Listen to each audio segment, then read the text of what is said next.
humanity from an alien invader. And has the kryptonite to do it. This is going to be the death of you, Superman.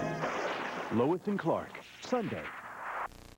You knew him when he was young. You'd never believe he'd be president. The women he loved before Jackie and the saga of PP-109. 30 years later, the untold story. JFK Reckless Youth, starting Sunday, November 21st.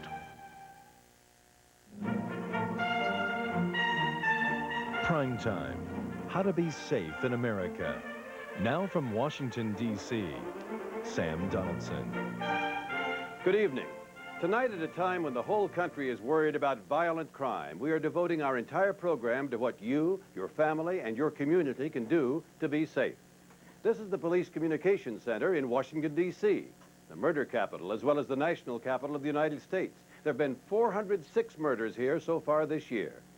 Whether you live here or somewhere else, the #1 topic these days is how to avoid becoming a crime victim.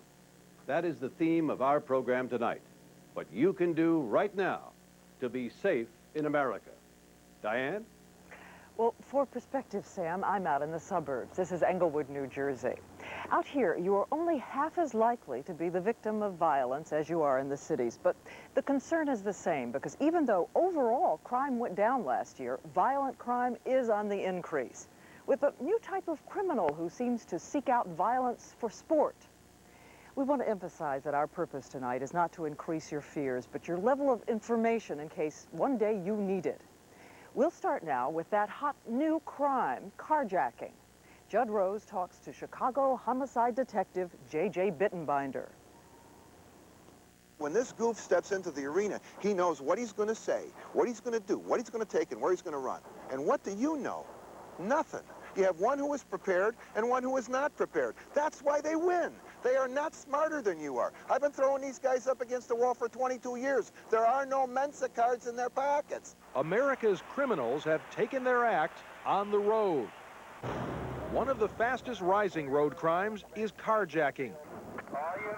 There were an estimated 28,000 of them last year. Bittenbinder says the carjacker's preferred approach is a convenient blind spot. All right, now this is the angle that he approaches the car where she won't pick him up on the mirror until he gets right in here and he can pull her right out of the car. And this car is mine.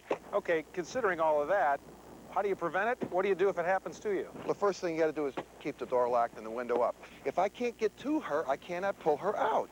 If she's got half a length to 3/4 of a car length between her and the car in front of her, and if she sees me, or if I come up and I bang on the car and she's got the room in front of her, she can go around whatever in front of her. If there's a problem and she can't, she honks the horn, lays on the siren, throws the alarm, whatever it is that she needs to do to attract some attention. But wherever possible, do try to keep that space between your car and the car in front of you. Another crime growing in popularity is the bump and rob. The bad guy comes up from behind and bumps your car, hoping you'll get out to look for damage. Well, once they get you out of the car, they're going to rob you. Now, if that happens, one of the best things you can do is stay in the vehicle. You get bumped, you don't feel comfortable, turn on your flashers and just proceed at a slow pace to someplace where you feel comfortable, whether it's a gas station or whether you see a police car parked alongside of the road or wherever it is. But rule #1, don't get out of the car. You can't get out of the car.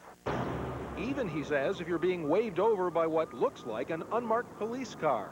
There are at least 25,000 victims a year of crimes committed by phony police. So if you're not sure, flashers on and drive until you find a safe public place to stop.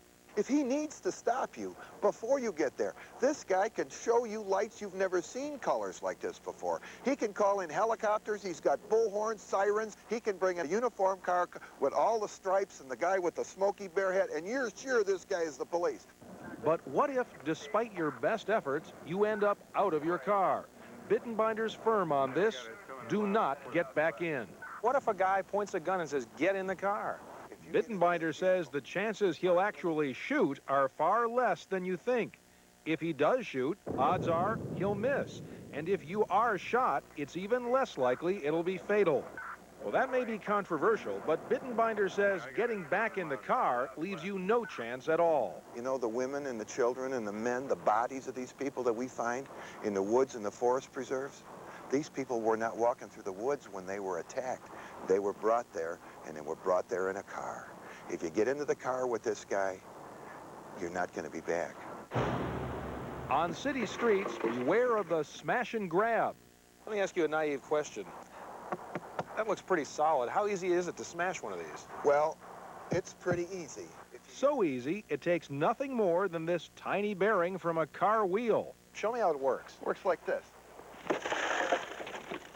Now, how long did that take? Now, she's not going to be able to catch this 13-year-old kid in gym shoes. It took me a second and a half, and I got this person. I'm gone. Wow. So Bittenbinder advises you not to put your purse on the front seat. Keep it in a less conspicuous place. The same advice applies when you're on vacation. Put your bags in the trunk, not on the seat. Another tourist tip, get directions when you rent your car. It really is conspicuous if one is reading a map and the other one is driving. I mean, that's a red flag.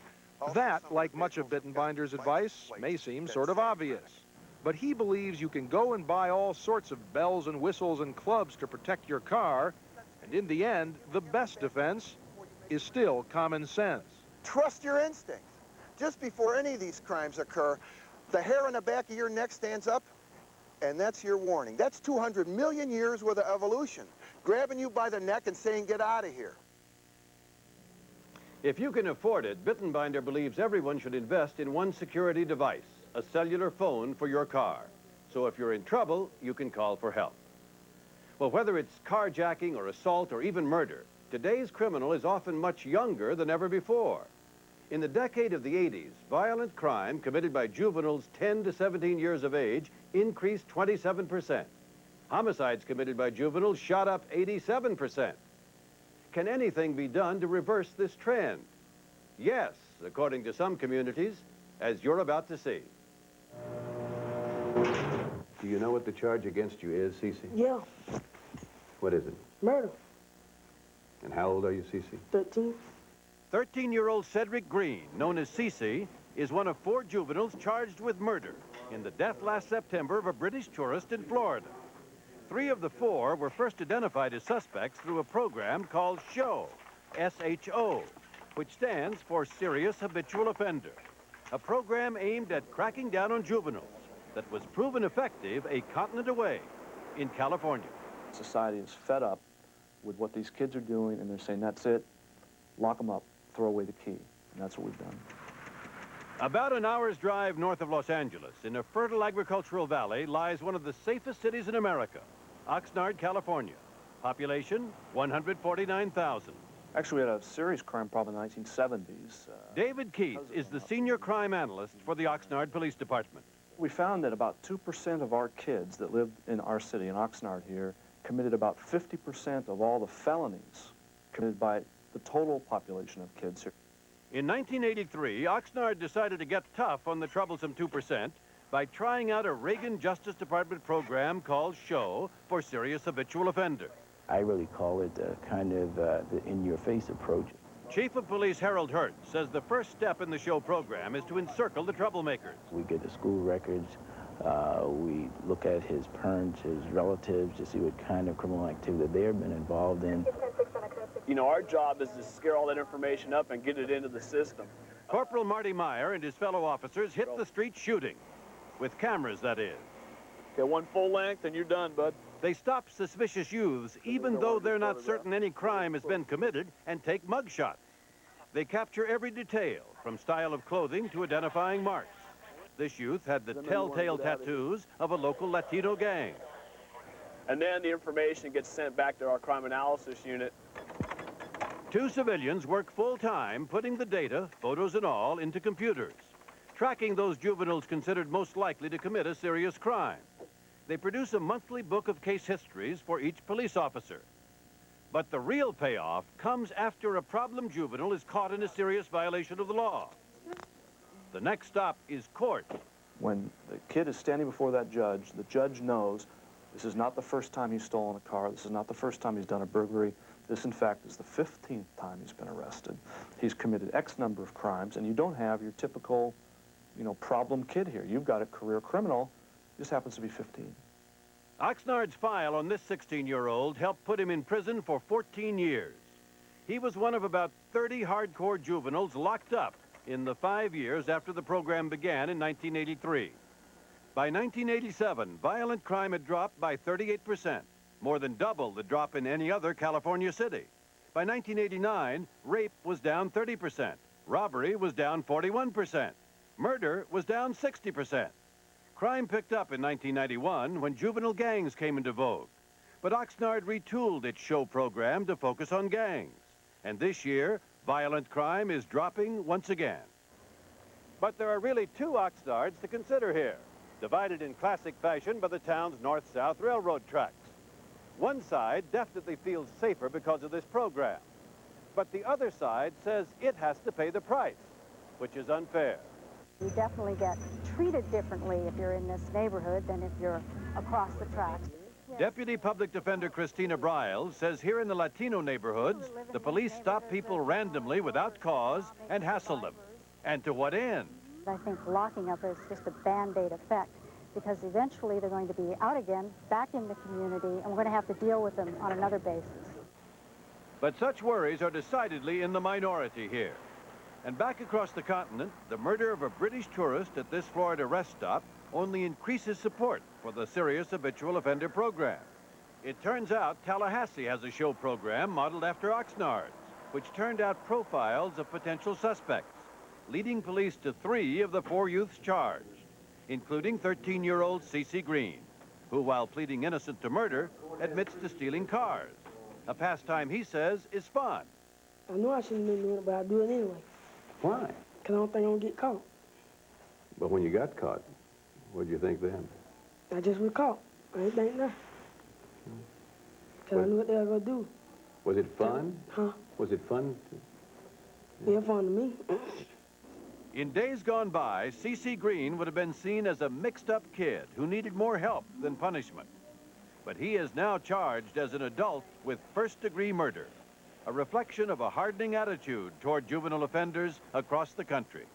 If you or I went out and killed somebody today, probably tomorrow we would be called a murderer.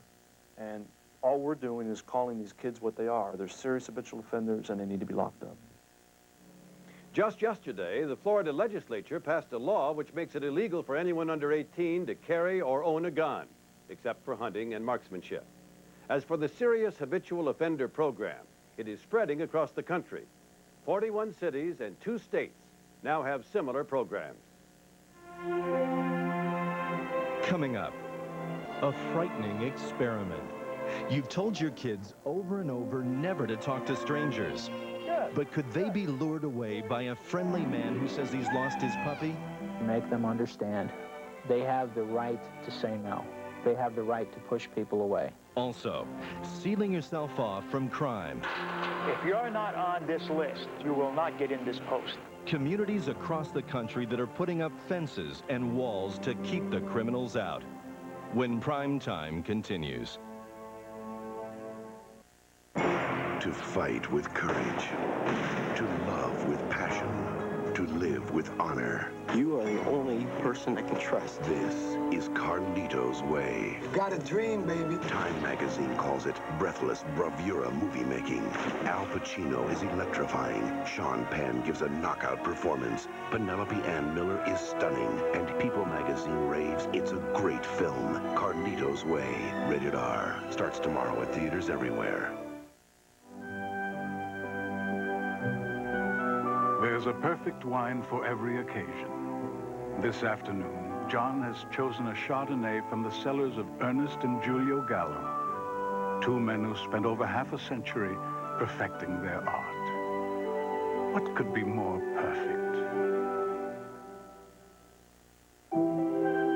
Well, almost perfect. The Chardonnay of Ernest and Giulio Gallo. The fashion shows are exciting, but I'm here to work. I'm one of the buyers for Sears. Our team looks at clothes through the customer's eyes to find exactly what she wants in dresses, sportswear, everything. Bringing a new sense of style to Sears. Now that's a job for a woman. Come see the softer side of Sears. Fresh from Hidden Valley, new salad dressings that get kids to eat their salads. Pizza Ranch, Taco Ranch, and nacho cheese ranch. Fun flavors for kids from Hidden Valley. Enterprise Rent-A-Car. Look to us for special delivery. Call us. We'll arrange to pick you up at your home, office, or repair shop. That's special delivery. That's Enterprise. It's one woman's word against half an NFL football team. She says they raped her. They say she was looking for sex. You know, and I was saying, who are you? Please leave me alone, please. Was it rape or something else? You decide. Watch 2020 Friday. This week, Matlock's on Saturday, too. With guest star Randy Travis. But he's singing the blues when he's framed for murder. Well, there you are. I didn't kill her. Randy Travis, Andy Griffith, and Matlock, Saturday. Prime Time. How to be safe in America. Once again, from Englewood, New Jersey, Diane Sawyer. When you see faces of missing children like these, it's hard not to wonder whether they were lured out of sight. Or did they resist? Or were they tricked into leaving a parent who was distracted on the playground or out shopping? That's what this next report is about. The tactics child abductors know can lure children away. Chief Correspondent Chris Wallace says it's time parents knew them too. There's no worse pain. And it never completely goes away. For David Gordon, the pain started on July 2nd, 1989, when his 10-year-old daughter Rosie disappeared. She was an outgoing, athletic child, growing up in a quiet suburb of Washington, D.C. But one summer afternoon, she didn't come home. 2 days later, on the 4th of July, Rosie was found by the side of a road 7 miles away. She'd been suffocated. No one has ever been charged in her murder. It's every parent's worst nightmare, isn't it? That's right. The death of your child is your own death, except you survive it. And you have to live with it for the rest of your life. According to the Justice Department, there are more than 100,000 unsuccessful attempts a year by non-family members to abduct children. Close to 5,000 are taken. And some experts say that the real numbers are much higher, that many kids listed as runaways have in fact been abducted. I like to tell you a little story and give you a little prevention tip. Ken Wooden is a child safety expert. He's interviewed more than 1,000 molesters, studying the lures they've developed to persuade children to go off with them. The reason the lures are effective is that they do two things. They short-circuit the thought process, and they short-circuit your basic instincts. We went with Ken to a playground in Arlington, Virginia, to see just how effective these lures are. We invited several parents from the Washington area to come with their kids to discuss child safety. Debbie Beard said that she often talked to 7-year-old Patrick about not speaking with strangers. So you don't think Patrick would go off with a stranger? No, I don't. I asked him that this morning. He said, no, Mommy, I'd kick and scream and run the other direction. We're conducting an experiment. We told her that Ken was in the playground ready to test Patrick.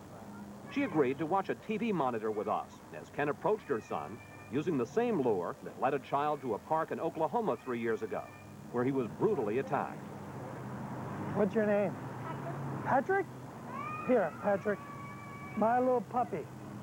Name is Shorty, and we're looking for him. He answers to the voice of little girls and little boys, and we're offering a reward of $10. Would you help look for him? Here, just hold the picture. Say his name is Shorty. Can you say, here's Shorty, real loud? Shorty! Good, good. In 32 seconds, Ken had Patrick following him, looking for the lost puppy. He's walking right out of the playground and right up towards the gate. Dreadful. Ruined my day. Something I'll have to discuss with him much more thoroughly than I've ever thought I would have to do. And Patrick wasn't the only child to go with Ken. When 4-year-old Drew heard about the lost puppy, he was out the gate in seconds. Ken also lured 2 brothers, 6-year-old Ronald and Hillary, age 2. And then there was 5-year-old Mika, the daughter of Margaretha Netherton. When you see her walk off with that man... I get a sick feeling in the pit of my stomach. Just then, Mika came over to tell her mom about the man she'd met in the playground. What has Mama told you to do when you see a stranger and a stranger comes up to you? What has Mama said to do?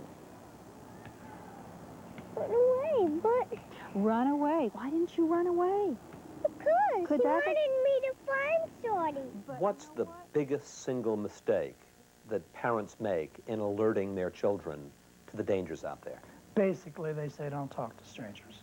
And, you know, in the eyes of a kid, a stranger is some character who's very scary and a monster type. And in reality, he comes off as a nice-looking guy who's engaging. Ken says children should be drilled on the common lures the way they're taught a subject in school. The emergency lure. Killer Ted Bundy abducted a 12-year-old girl in Florida, saying her house was on fire and she should come with him. The job lure. John Wayne Gacy killed more than 30 boys near Chicago, asking many to help with errands, then come to his house to get paid. Child safety experts offer these tips. Tell your kids never to go near a car if a stranger calls them. Don't put your child's name prominently on clothes or a backpack. An abductor can then call them by name. Keep a current picture of your child, of how he or she looks now. And most important, teach your children that if something seems wrong, they can say no to an adult, even someone they know. Rosie Gordon's dad says parents can help their kids. You need to understand that you can reduce the odds. You can empower your children to stay safe. You can't make them absolutely safe, but you can make them safer. We want to point out that older children, even teenagers, can be susceptible to some of the lures you just saw. And to reemphasize, a child should understand that stranger doesn't necessarily mean someone who is scary or mean. They should never go with someone they don't know, even if that person seems nice. And even if they do know the person, a bus driver or a teacher, they should never go anywhere with someone unless you, the parent or guardian, have told them it's okay. Sam? Diane, most of us used to feel secure letting the kids play in the backyard after dinner or going for an evening stroll around the block. But today, 44% of Americans say they're afraid to walk alone at night in their own neighborhood. As John Quinones reports, to combat those fears, a number of communities are in effect circling the wagons, putting up walls, hiring their own security guards, going to extreme lengths to keep the bad guys out. Set up a perimeter on any suspects that we might find in the general area. Brent Killingsworth is a warrior, a former Navy SEAL. Tonight, he's part of a private army, a security force that patrols this affluent enclave in South Florida. All set. Have a good day. For about $1.2 million a year, that's about $1,000 per home, residents here get well-paid guards and a sophisticated computer system that tracks anyone who comes through these gates. If you're not on this list, the access list, you will not get in this post. Throughout the U.S., 24 to 32,000 communities are now walled. Today, in California alone, 300,000 people live in neighborhoods protected by gates and fences. They're popular and effective. How many burglaries have you had here? 0. How many assaults? 0 assaults. Break-ins, thefts? 0. But it's not just the rich who are shutting the door on crime. This is Mar Vista Gardens, a public housing project in Los Angeles. The 2,200 residents of this high-crime neighborhood, with an average family income of just over $11,000 a year, lived in fear until 2 years ago when the LA Housing Authority installed this 6,000-foot-long fence. Shirley Spearman has lived here 9 years. She once saw a man shot 5 times right in her doorway. That was before the fence went up. What's happened to the rate of burglary? Down. Rapes? Oh, there's no rapes here. Drive-by shootings? We've had one in the last 3 years. 4 years ago, there was an average of 1 a week. Just because you're poor don't mean you want to be safe. But you don't necessarily have to build walls to feel secure. Take the people of Riverside Park in Fort Lauderdale, Florida. There's no walls here. So how do you deter unwanted people from coming in? There are no unwanted people. There's only unwanted activity. 8 years ago, this neighborhood was decaying, choked with commercial traffic, and under siege by drug dealers. We had prostitutes on 15th Avenue. We had crack houses. One of our streets, which is now closed, was nicknamed Blood Alley. Instead of a wall, residents simply closed off key streets that had allowed drug dealers easy access to their neighborhood.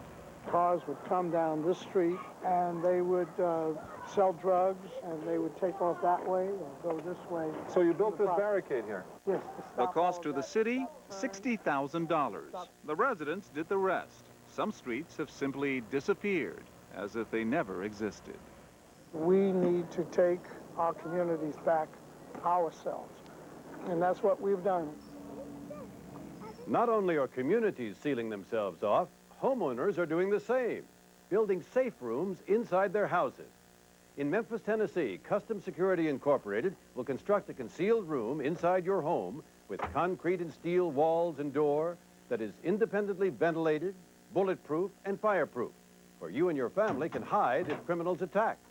You lock yourself in and use the cell phone inside to call the police. There's even a secret emergency exit. Simply open this door, knock this insulation out of the way, and run through the attic.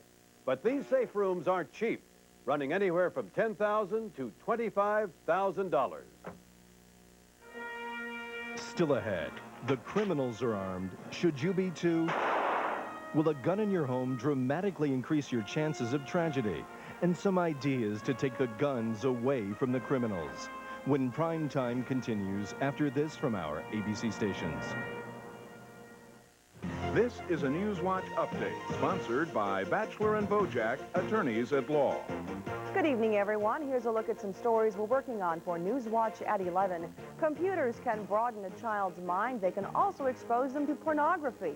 Reporter Ray Collins continues his investigation into software smut. Plus, a Florida high school student may be expelled for bringing a water pistol that looked like a real gun onto school property, and the solemn ceremonies honoring our nation's veterans. I'm Julie Brannon, hoping you'll make plans to join us for Newswatch at 11. We'll see you after Primetime Live.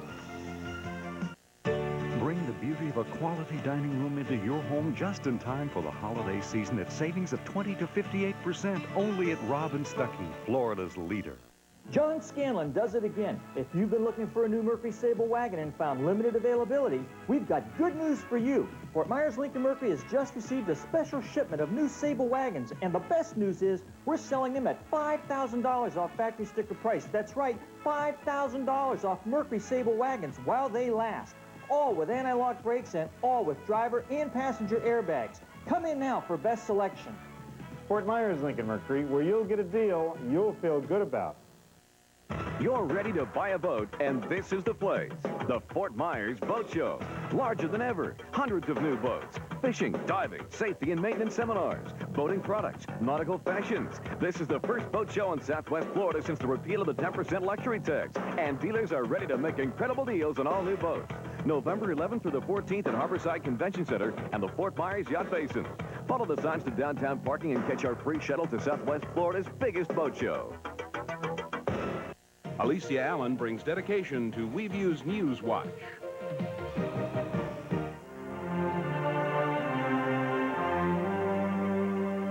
In 1990, guns killed 194 people in Canada, 76 people in Australia, 90 people in Japan, 54 people in war-torn Northern Ireland, and 13,035 people in the United States.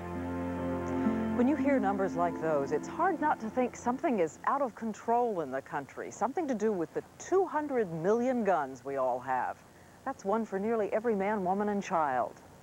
Primetime spent the past 3 weeks talking to dozens of experts all across America, asking for their very best ideas about how we get the guns back off the streets.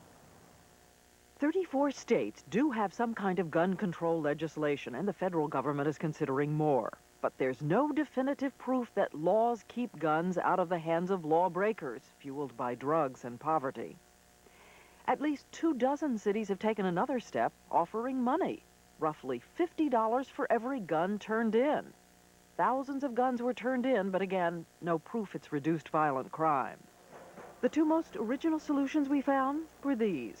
One judge in Maryland who fined the manufacturer when its handgun was used in an armed robbery.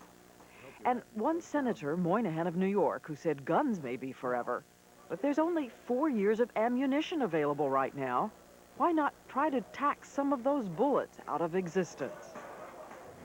So there's no magic solution for getting the guns out of the hands of the criminals. And in the meantime, where does this leave us? Well, there is a study that shows if you have a gun in your hand at the moment you're attacked, you may be more likely to foil your attacker. So should we all go out and buy a gun? We found out that depends on your answers to a series of questions about the person you really are when you hear a sound in the night, or footsteps, or a predator leaps in your car at a red light. Heard the car door open at the same time. It was like instantaneous. An arm came around the back of the seat, and there was a sharp object to my throat. Laura Huntington was the kind of person who had trained for that moment. She's a night shift nurse who last January was driving to work in the suburbs of Atlanta. She showed us how an attacker forced her to pull into an empty car wash stall. When she stopped the car, she had a revolver right there on the front seat. I pushed his hand away with my right hand and pulled the gun up with my left hand, and I was about here, and I was going to turn around and shoot, and got to about here, and I heard the car door open, and I just sped away. So it worked for Laura Huntington, but another study you should know about. Most of the time, the attack is so fast the gun owner doesn't have a chance to get to the weapon. And something else that may surprise you, one more study. If you have a gun at home, it is 43 times more likely that gun will be involved in accidental killing, in suicide or domestic violence, than used to kill an intruder. Think of it again, 43 times more likely. Which brings us back to our questions about you and who you really are. Can you afford a 43-to-1 gamble on a loaded gun in the house? Say, if your wife or husband is drinking too much, or you have a teenager who might be depressed and home alone, or around your children, even though you think you couldn't be more careful. My gun was always locked up. That's the only day it was ever not locked up. Sonia Barnes wants you to know what happened when her husband bought her a handgun for protection. When he was away overnight, she kept it where she could get to it on a headboard. It had one bullet in it. On the morning of February 3rd, through carelessness, the gun box was unlocked for just 30 seconds. Her 2-year-old son, Cody, accidentally shot his 14-month-old brother, Blake, paralyzing him from the waist down. I have nothing against guns, but for me, I can't stand to look at one right now. I still know people that just leave their guns laying around or under a mattress or anything, and they know me personally. And I try to tell them. But even if you accept the risks of a gun at home, there's one more question to ask yourself before buying. Will you really have it available at all times? Will you have the nerve and training to use it? You don't have time to aim. You time to pull it out and go, freeze, don't move, and pull the trigger. Walter Philbrick is a police officer in Florida and a private security consultant. He says, don't get a gun as an empty threat. You have to prepare yourself to pull the trigger, first of all, and take a life. You know, that's the first step as far as buying a firearm. Because firearms aren't designed to scare people, injure people. They're designed to kill people. I was prepared to shoot him. That was my intention when I pulled the gun out, was to shoot him. Yet even if everything went right for Laura Huntington, think twice about buying a gun. Think about the risk of a tragedy at home, and, as this convicted robber says, at the critical moment, what you would really do. If you pulled a gun out on me and didn't shoot me with it as soon as you pulled it out, I'd take it from you. I'm not scared to death. A footnote, whether it's a good idea or not, 48% of Americans now have a gun in their home. Sam? Diane, with so many gun-toting criminals on the streets and with many police forces stretched to the limit, some communities have turned elsewhere for more protection. As Renee Poussant explains, one of the most innovative programs today involves citizens and cops working together. It's called community policing, something you and your community could begin to do right now. Sparrow Estates. 3 years ago, this 12-block area in Lansing, Michigan was notorious for shootings, drugs, prostitution, and assaults. It was very unsafe. And there was a lot of fear in here. Don Christie came in as the community cop in 1990. In fact, he was the only cop to apply for the job. He soon realized that to make a difference, he was going to have to go door to door with a personal plea. Come join me. I really need your help. help me do something in the neighborhood, they really came forward. Place to buy search warrant! This drug raid last month is evidence of just how Christie's neighborhoods are helping their local cop. But more importantly, what happens when a neighborhood stands up and says, no more. All these pictures in here, I look at them fairly often, and I go back and say, well, boy, we sure took care of that. Ralph Kassler is one of the citizens Christie asked for help, and he's got 3 years of pictures to show how they did it. Organize your neighborhood, have meetings, and even if it's somebody's house or something to get started, 10 or 12 people can do an awful lot. See that name on Kassler's shirt? That's another step. The citizens gave themselves an identity, the Sparrow Estates Neighborhood Association. Kassler's album shows another important step. They organized a neighborhood cleanup to get people working together, and they planted donated flowers on every street to make it more attractive, and erected fences to disrupt the traffic flow of those people cutting through their neighborhood. Prostitution was rampant. Christie said the law wasn't tough enough. Sparrow Estates residents, joined with others, went to City Hall, stood up in front of the council, and demanded a tough new anti-loitering ordinance. They got it. That gave me the clout, definitely the clout that I needed, the tool that I needed to move the prostitutes out. We just reboarded this one last Wednesday. Christie started working with building inspectors to get landlords to take more responsibility for their buildings and rowdy tenants. And if they wouldn't work with us, when we got up in the night, they got up in the night. We called their homes. Cheryl Valou is a local activist. And you don't give up. And that's the big thing, never give up. One thing Ralph Kassler's pictures can't show is the emotional bond that was developing between Sparrow Estates and its community cop. It was called trust. As it grew, Christie was able to get a lot more information on who was dealing in cocaine, and he used it to close down the drug houses in this neighborhood. It is personal. I mean, if you have a crack house now in this neighborhood, you're operating a crack house next to my friend. I mean, he's, you know, they're my neighbors, and, you know, you're not going to do that here. This is a drug raid for cocaine. In fact, Primetime was there when Christie, acting on information from his neighborhood, pinpointed this location next door to Sparrow Estates where illegal drugs were found. This crack cocaine? Community policing is working in Sparrow Estates. In 1990, its first year, there were 156 reported crimes. In 91, that dropped to 110. In 92, down to 67. And in 93, 40 reported crimes so far. It was because the people got out. And we didn't come in with a bunch of police officers doing this cleanup. It was the neighborhood that came out. And, you know, they did it. They're a lot more powerful than they think they are. How else can police departments reach out and become more involved in their communities? Well, some cities, like Campbell, California, have taken the cue from the big leagues. Campbell was one of the first police departments in the country to hand out to kids baseball-style cards with pictures of local cops. On the back, there's a message from each cop and personal information, like the officer's nickname, hobbies, and favorite sport. The idea? To encourage kids to get to know cops and not to be afraid of them. The cards have been such a big hit, they're now selling collector sets to adults. And other police departments around the country are putting out their own cop cards. Murphy, that package you sent to Denver, it never got there. Introducing tracking software from Federal Express. It was picked up at 5:20 last night, and it was delivered at 9:42 a.m. and signed for by Kate Donovan. Shall I call her for you, sir? Never mind. Now you can track packages right from your computer on your desk.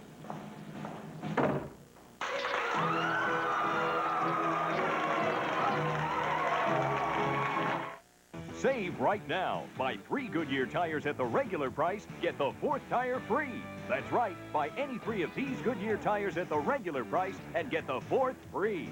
4 for 3 now. Hurry, sale ends soon. In all our lives, every moment counts. From the makers of Ghost comes the most extraordinary love story of the year. My Life, rated PG-13, at theaters Friday. Accepting yourself as a mature adult means eating a nutritious cereal and realizing part of you still cries, "Gimme frosting!" But that's okay. We can overcome these urges. We can deny ourselves fat and salt as long as we repress our feelings about taste. I want taste! Easy. With Kellogg's Frosted Mini Wheats, you can have it all. For the adult in you, whole grain wheat, no fat or salt. For the kid in you, lightly frosted, great taste. I'm glad I've analyzed what I really want. The frosting!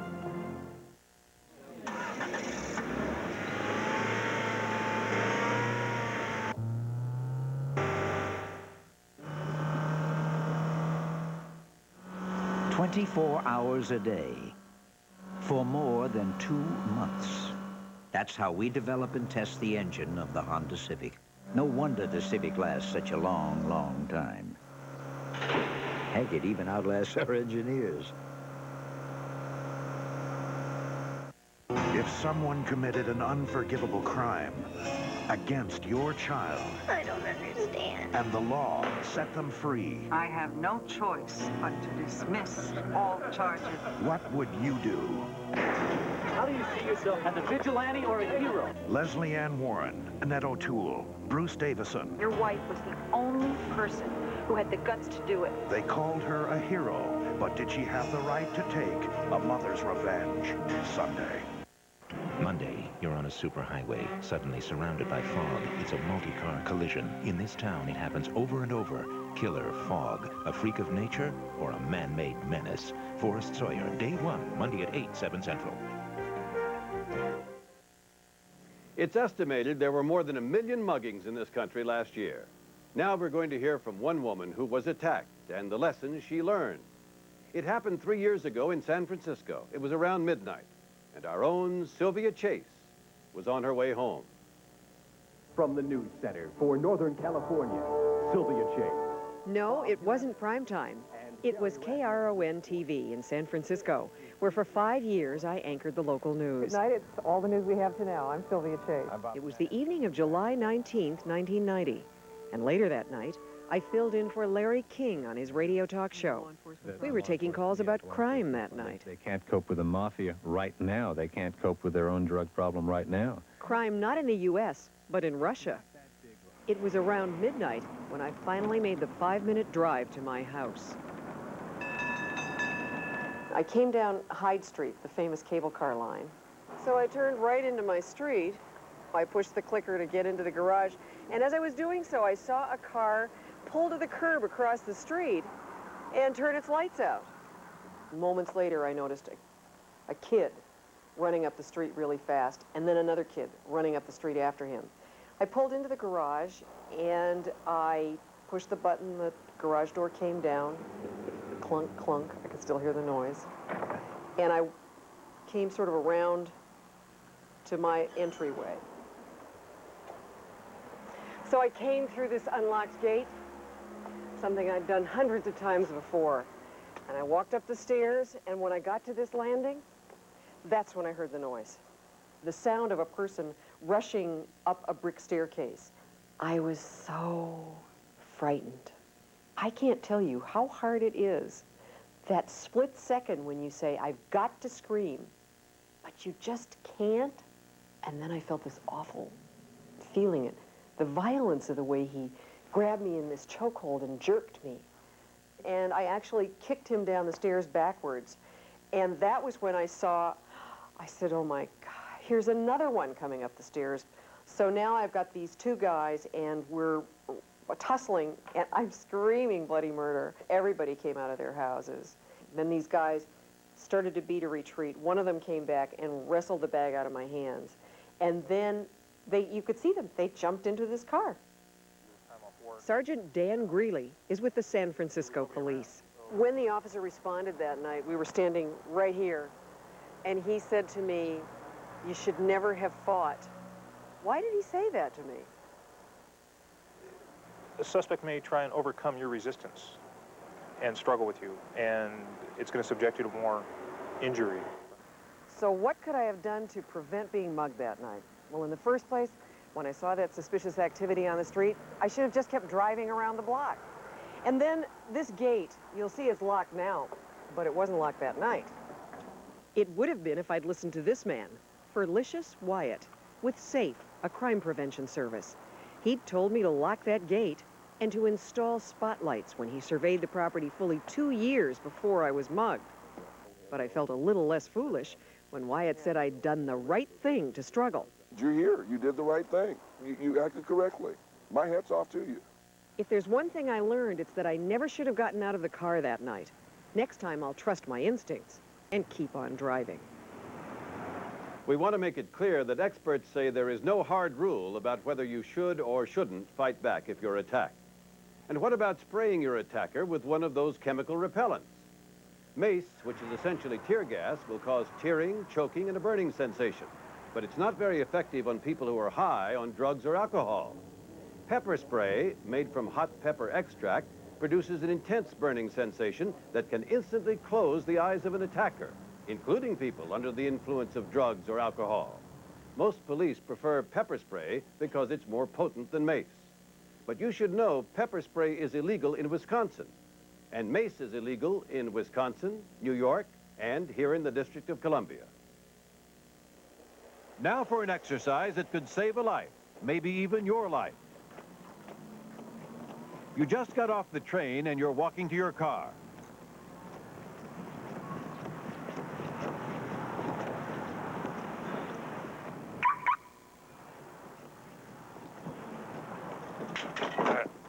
Let me have your wallet. And your watch. In a moment, we're going to test you on what you just saw when Prime Time continues.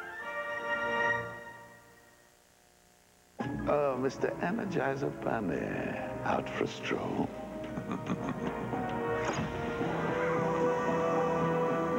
My matter desolidificator will put an end to your precious little source of power. Your hippity-hoppity days are over.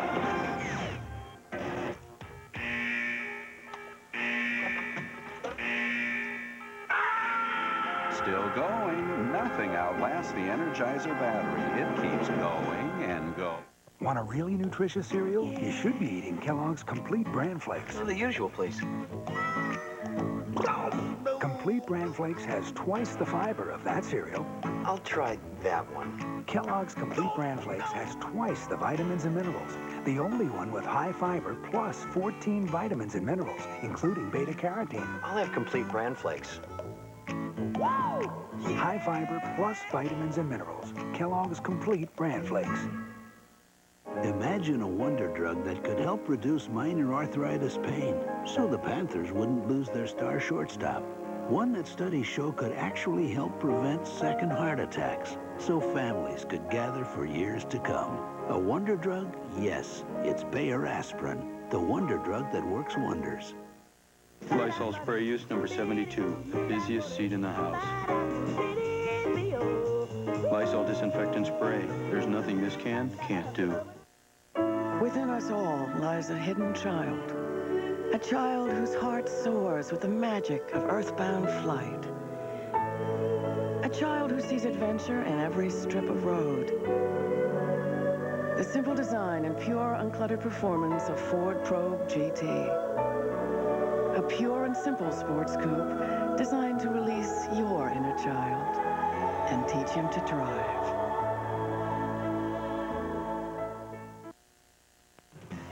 Up next on Newswatch, a day set aside to honor those who've served our country. We'll take you to a heartwarming local ceremony. Plus, a tragic reminder that seatbelts do indeed save lives. Computer pornography. What can stop your kids from ordering one of these? I'm Ray Collins. Tonight we'll continue our series called Software Smut. A few minutes ago, we showed you a demonstration of a mugging by New York's Nassau County Police.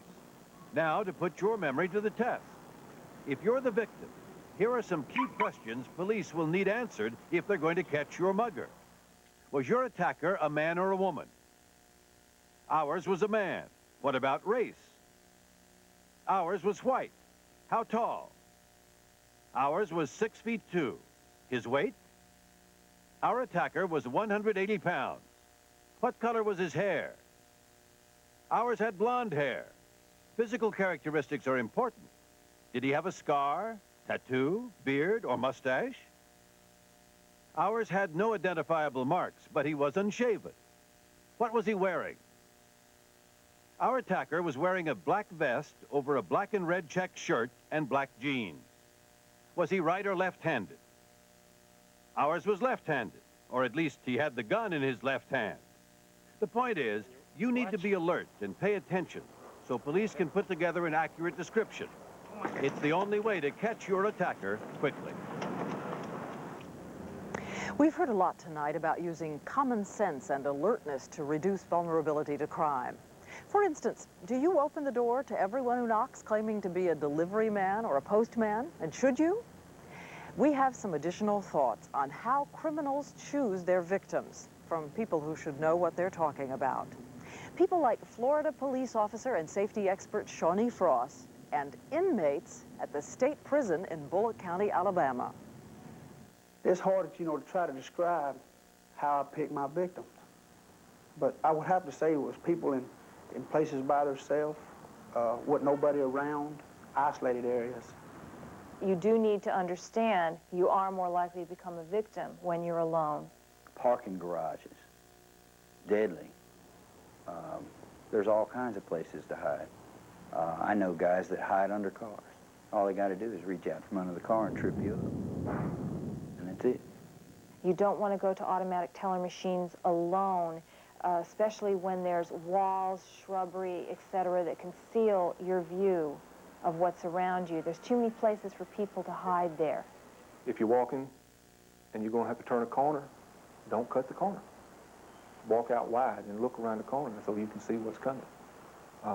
If you walk right around the corner and he's standing right there, he's got you before you know what happened. You don't want to open your door to strangers. A lot of them will use a ploy of being a repair person, a salesperson, whatever, to get in your house. That's how the Boston Strangler used to gain entrance. Check your windows regularly, especially if you have children and you think they might have opened a window.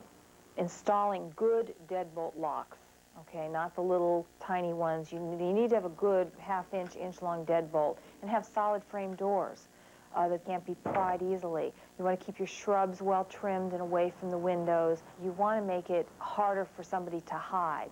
Keep your drapes pulled, stuff like that. Don't make it easy for me, because if I walked up there and I could see in the house, then I could tell if it was anybody at home. I personally believe that the best burglar prevention item in the whole world is a dog. As a police officer for 15 years, I've only been to one house where someone had a dog inside the house and their home was burglarized. Don't develop a certain pattern. Don't do everything the same way every day, because if somebody was stalking you, he would see that you leave home at 9 o'clock, you're back home at 5 o'clock, you walk the same street every day. You want to walk confidently, walk alertly, head up, looking around you. Bad guys don't like to be seen. If you have mace and you're walking, it's no good in your purse. Tote it in your hand. If I walk up and grab your arms and they're pinned down, you can't get to your mace. If you're attacked, we recommend that you try to do the unexpected, which could be anything from falling to the ground and sticking your finger down your throat to throw up, to pretending to faint, to suddenly having trouble breathing, go limp in the attacker's arms rather than fighting. Do something to hurt me, and get away from me. Escape. Don't let anyone tell you, you should have done this, you should have done that. If you survived, you're okay. We can fix everything else. You're still alive. There's no such thing as a fate worse than death. Only death is irreversible. As we said at the outset, we couldn't really explore the underlying causes of crime tonight, drugs or poverty. But as we prepared this hour, I did keep thinking back to something I heard Attorney General Janet Reno say a couple of weeks ago. She was urging the country to direct more resources and attention to the raising of small children in America, saying she can't build enough prisons in the future to lock up all the children neglected today. Sam?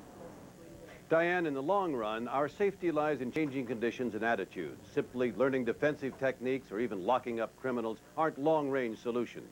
But in the meantime, we hope you've seen things here tonight that will help you and your family stay safer now. When we began this program, we said there had been 406 murders in Washington, D.C. this year. In the hour we've been on the air, there have been 2 more, and they're trying to ascertain the condition of a third shooting victim right now. I'm Sam Donaldson in Washington. Join Diane Sawyer and me next Thursday evening for another edition of Primetime Live.